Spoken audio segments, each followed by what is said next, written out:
God, why are you making me wait? When is this going to be over? How are you going to get me through this? Do these prayers sound like yours?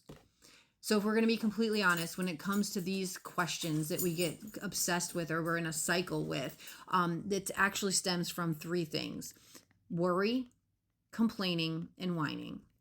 So when we get caught up and we stay focused on those questions, what ends up happening is we actually walk straight out of God's rest and right into our own anxiety.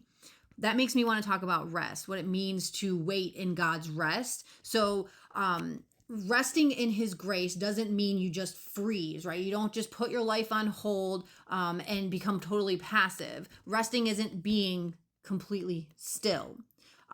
Think about it like a waiter at a restaurant.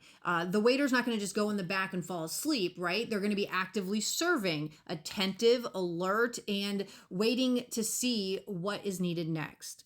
So when the Bible talks about waiting on the Lord, it's talking about that exact kind of active readiness.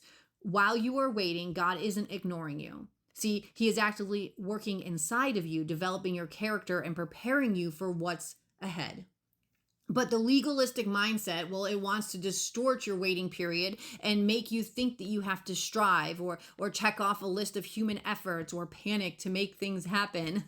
But we all know the true gospel is Jesus plus nothing. You don't have to manufacture your own breakthrough because he's already finished the work on the cross. So instead of letting your waiting turn into a season of whining and begging for an exit strategy, right? You want to dive into his word with a spirit of active seeking. So instead of saying, God, why? God, how? God, when? Say, God, what?